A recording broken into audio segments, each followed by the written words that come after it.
Welcome to The Explainer. Today, we're going to crack open one of the best-selling books in history, Dale Carnegie's How to Win Friends and Influence People, to pull out 3 golden rules for dealing with pretty much everyone in your life.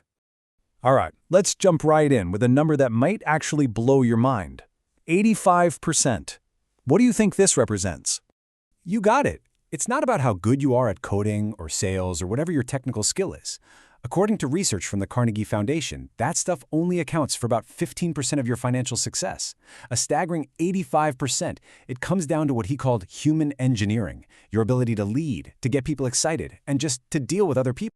So, how do we master this absolutely critical skill? Well, the very first secret starts with avoiding a huge mistake most of us make all the time, which Carnegie has a great name for: kicking over the beehives. Now check this out. This quote is just fascinating. It's from a guy named Two Gun Crawley, a cop killer, and he wrote it while the police were literally blasting away at his apartment. It just goes to show you that even the most hardened criminals, guys like Crawley or Al Capone, who actually called himself a public benefactor, they almost never blame themselves for anything. So that really makes you wonder, right? I mean, if people who are so clearly in the wrong refuse to see it, what chance do we possibly have of getting the average person, our coworkers, our family, to change by attacking them with criticism? Here's the simple truth. Criticism just flat out doesn't work. It doesn't create any real, lasting change.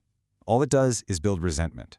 It immediately puts people on the defensive, forces them to justify themselves, and it hurts their pride, their sense of importance, which, as we're about to see, is a massive, massive motivator. You know, even the great Abraham Lincoln had to learn this the hard way. As a young man, he would openly mock his political opponents in letters. He almost got dragged into a duel over it, but he learned his lesson and completely changed his approach, becoming the leader we remember, famous for his incredible restraint and empathy. He figured out that sharp criticism almost always ends in failure. Okay, so if criticism is out, what's in? Well, that brings us to secret number 2. And this is a really powerful, positive alternative that taps into something deep inside all of us. Carnegie says we all have this universal hunger. It's not just a wish or a desire. He calls it a craving, to be important, to be appreciated. And honestly, he says it's one of the main things that separates us from animals. And you want to see how powerful this is in the real world? Look at Charles Schwab. This guy was one of the first executives in America to earn $1 million a year. And why?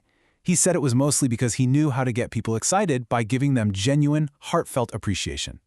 The man never criticized, he just praised. And this is the really crucial part. We're not talking about cheap flattery here. There's a world of difference. Flattery is fake. It's insincere. It's just telling people exactly what they already think about themselves. Appreciation, on the other hand, is the real deal. It's unselfish. It comes from the heart, not, as Carnegie so brilliantly puts it, from the teeth out. All right, and now for the final secret. This one ties everything together with a simple, but honestly brilliant metaphor that'll completely change how you try to persuade anyone of, well, anything. Carnegie reminds us of a truth so obvious we forget it all the time. When you go fishing, you don't bait the hook with strawberries and cream just because you love them. No, you bait the hook with what the fish loves. And guess what? People are exactly the same. To influence someone, you have to stop talking about what you want and start talking about what they want. He put this into practice perfectly. He was in the situation where a hotel manager was about to triple his rent. Instead of complaining or arguing about what he wanted, he flipped it.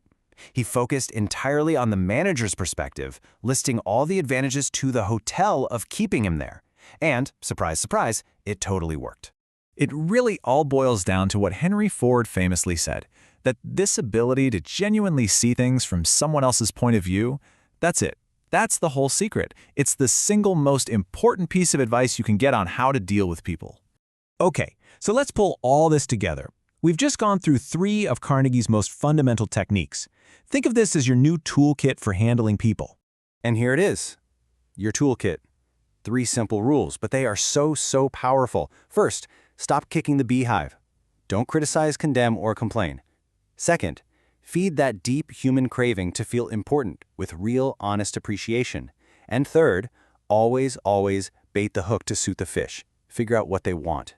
So now you have the principles. They seriously work like magic. But the only thing left to do is actually use them. You know, Carnegie himself said that the real goal of learning isn't just knowing stuff, it's taking action.